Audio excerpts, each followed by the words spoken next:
Seorang balita di Kabupaten Sukabumi, Jawa Barat meninggal dunia akibat terinfeksi banyak cacing Ascaris di dalam tubuhnya. Infeksi diduga berasal dari lingkungan rumah yang bersentuhan dengan tanah sehingga telur cacing masuk ke dalam tubuh, berkembang biak dan menyebar hingga ke seluruh organ tubuh termasuk otak. Raya, seorang bocah di Kabupaten Sukabumi, Jawa Barat, tidak tahu bagaimana cerianya masa kecil. Raya yang berusia 4 tahun itu meninggal dunia, terinfeksi banyak cacing Ascaris di dalam tubuhnya. Kasus yang jarang terjadi dan baru terungkap setelah viral di media sosial. Raya dibawa ke RSUD R. Syamsuddin pada 13 Juli dalam kondisi tidak sadarkan diri. Dari pemeriksaan di ruang PICU, terlihat tanda-tanda cacing yang sudah menyebar hingga keluar tubuhnya. Tim medis melakukan penanganan intensif, namun nyawa Raya tidak tertolong dan ia mengembuskan napas terakhir pada 22 Juli. Dokter menyebut keterlambatan penanganan membuat cacing Ascaris sudah menyebar ke seluruh organ, bahkan hingga ke otak. Diduga telur cacing masuk lewat lingkungan rumah panggung yang langsung bersentuhan dengan tanah. Kemungkinan besar itu sehari-hari akan kontak dengan tanah, di mana tanah itu merupakan habitat, satu-satunya habitat dari cacing yang menginfeksi Raya. Nama cacingnya Ascaris, kita juga lihat di videonya ya. Nah, cacing Ascaris itu hanya bisa tinggal hidup di tanah, dan yang menginfeksi manusia itu bukan cacing dewasanya, cacing yang ugat-ugatnya itu bukan, tapi adalah telurnya. Dari telur menetas menjadi larva dulu. Nah, larva inilah yang berpotensi menyebar ke seluruh tubuh melalui pembuluh darah. Makanya bisa hinggap di paru-paru, bisa hinggap di semua organ, di ginjal, dan yang terburuknya di otak. Asumsi saya sih ketika ada keluar cacing lewat saluran nafas, kemungkinan memang sudah sampai ke paru-paru, karena kan Raya juga datang kondisinya sudah sesak. Selama sakit, biaya pengobatan Raya ditanggung organisasi kemanusiaan karena keluarganya tidak memiliki BPJS. Gubernur Jawa Barat Deddy Mulyadi menilai si kecil Raya mencerminkan gagalnya fungsi pelayanan dasar di tingkat desa. Oh ya, hari ini orang tuanya sudah di rumah sakit Welas Asih, lagi saya tanganin karena kan mengalami gangguan kejiwaan dan TBC. Kita sedang tangani dan kita juga ingin melakukan analisis apa sih sebenarnya yang terjadi dan kenapa sampai lolos tidak terperhatikan oleh lingkungan desa setempat, bidan setempat, puskesmas setempat, dinas kesehatan, bupati. Nah, ini kan pembelajaran penting.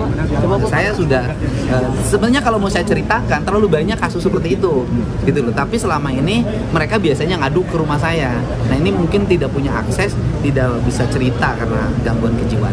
Ini Bupati juga artinya kita harus tegur loh, kita tegur keras. Ini tidak boleh lagi landai seperti itu. Sukabumi itu kan problemnya banyak. Dalam Sapa Indonesia siang Rabu 20 Agustus lalu, Vini Adiani, Kepala Dinas Kesehatan Jawa Barat, mengatakan pihaknya sudah menyiapkan tim untuk menangani kasus warga tanpa BPJS seperti Raya. Namun Iin Asin, sukarelawan yang pertama kali membawa Raya ke rumah sakit, mengatakan ia sudah mengetuk semua pintu, namun Raya terlambat mendapatkan perhatian yang dibutuhkannya.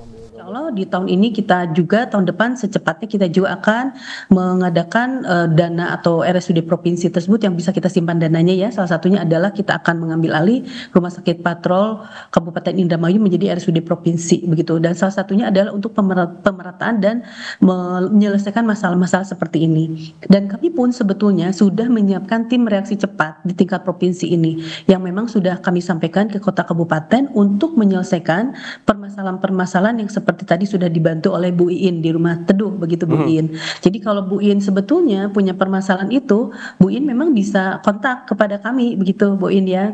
Sebetulnya Dinas Kesehatan Kota Kabupaten itu sudah tahu begitu ya bahwa di kami di provinsi itu ada satu tim yang siap untuk menyelesaikan permasalahan-permasalahan seperti yang tadi disampaikan. Terbilang harusnya memberitahu, kan saya udah memberitahu kemana-mana dong.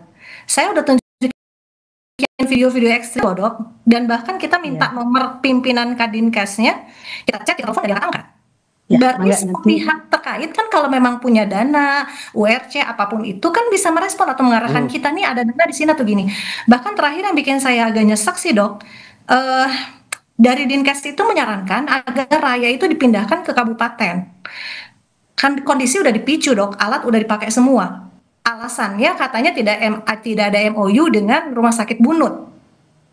Iya, kondisinya udah repot dok. Saat itu ketika aku ambil, Raya udah repot dan kepikiran di pikiran kami adalah Raya harus masuk ke rumah sakit yang besar, bukan di Jampang gitu. Kita nggak kepikiran lah di asal kabupaten segala macam ya. Kita pikir moga-moga rumah sakit besar bisa segera menangi Raya. Kita disarankan untuk mindahin Raya coba dok dari Dinkes tuh. Jadi kalau dokter bilang kenapa Teh Iin nggak ngontak, udah semua pihak dikontak dok. Raya telah dimakamkan di dekat rumahnya. Kedua orang tuanya yang mengalami gangguan kesehatan juga sudah ditangani. Kisah Raya menjadi pengingat bahwa hak anak atas kesehatan dan perlindungan tidak boleh terabaikan. Tragedi ini menegaskan pentingnya peran keluarga, masyarakat, dan negara dalam menjaga anak-anak dari ancaman penyakit yang sebenarnya bisa dicegah. Insan Maulana Firdaus, Kompas TV, Sukabumi, Jawa Barat. Raya, balita yang meninggal dipenuhi cacing di tubuh mungilnya. Selama hidupnya dibayangi kemiskinan. Namun Bupati Sukabumi mengklaim bahwa sudah memberikan sejumlah bantuan kepada keluarganya. Sementara Komisi 4 DPRD Kabupaten Sukabumi akan panggil Kepala Dinas Kesehatan, Kepala Dinas Sosial dan DP3A Kabupaten Sukabumi untuk mengevaluasi kelalaian dalam kasus balita tewas dipenuhi cacing. Pemerintah daerah itu tidak diam, hadir pada saat dan sebelumnya juga hadir. Bahkan pada saat pelayanan posyandu, dia suka dibawa ke posyandu. Dia ke puskesmas, datang juga ke puskesmas. Saya langsung ketemu dengan neneknya. Itu masih saudaranya kepala desa, termasuk kepala desanya punya bidan juga di sana, punya anak punya bidan. Jadi itu tidak dibiarkan. Nanti kita akan adakan evaluasi ya seperti dinas kesehatan, puskesmas dan dinas sosial, dengan DP3A, semua kita akan rembuk, kita buat mengevaluasi, salah satunya memitigasi apa yang akan MSA kenapa bisa terjadi seperti ini, dan ke depan mengevaluasi ke depannya untuk bisa mengevaluasi supaya tidak terjadi seperti ini kembali. Lalu saudara, siapa pihak yang paling bertanggung jawab atas kesehatan anak-anak di keluarga rentan seperti Raya ini, dan langkah paling mendesak yang harus dilakukan agar kisah Raya tidak dialami anak lain? Kita akan membahasnya dengan pengamat sosial, ada Mbak Devi Rahmawati yang telah bergabung bersama Kompas TV. Selamat siang Mbak Devi, terima kasih sudah bergabung bersama Kompas TV. Ada Reza di studio. Siap, selamat siang Mas. Ya, Mbak Devi, ketika diketahui kondisi Raya ini sudah akut, ada tahapan dia mulai terlihat tidak sehat, tetapi luput dari perhatian. Lalu bagaimana melihat kasus meninggalnya Raya sebagai potret persoalan sosial di tingkat desa menurut Anda?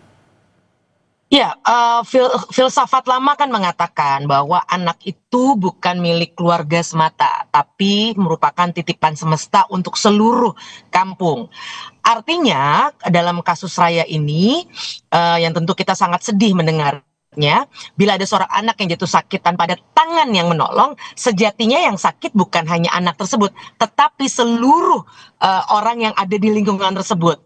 Karena kalau dalam dunia kesehatan misalnya tubuh itu kan butuh antibodi ya untuk melawan penyakit. Ya. Nah dalam lingkup sosial, desa itu butuh gotong royong sebagai antibodi melawan kemiskinan, kebodohan maupun kesepian.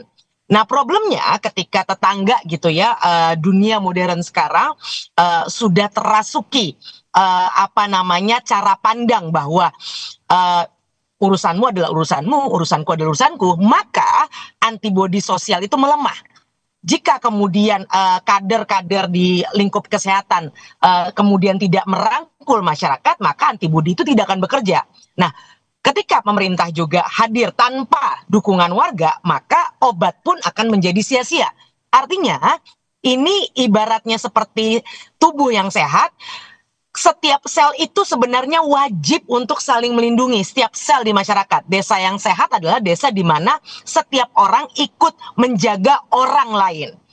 Nah, kalau pertanyaannya siapa sih yang paling bertanggung jawab terhadap kesehatan anak seperti Raya, Maka jawabannya jelas bukan hanya persoalan atau tanggung jawab orang tua, bukan juga pemerintah, melainkan kita semua. Kalau kita ambil ilustrasi, keluarga adalah pintu pertama, tetangga adalah pagar kedua, dan desa adalah rumah yang menaungi, serta negara adalah atap yang melindungi. Jika satu pintu saja terbuka, tapi kemudian ditambah pagarnya bocor, maka atap sebesar apapun tak akan mampu menahan badai. Artinya, sekali lagi, poinnya adalah kita semua memiliki tanggung jawab, termasuk saya, menjaga lingkungan sosial kita.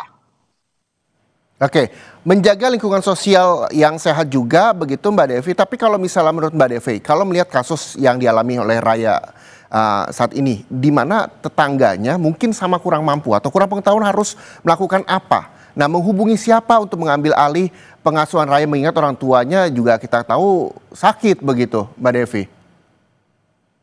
Ya, artinya satu, pertama kita perlu apresiasi bagaimana ada kelompok-kelompok masyarakat yang punya inisiatif membangun komunitas yang saling menolong. Tapi kan artinya mereka juga tidak bisa sendirian. Nah,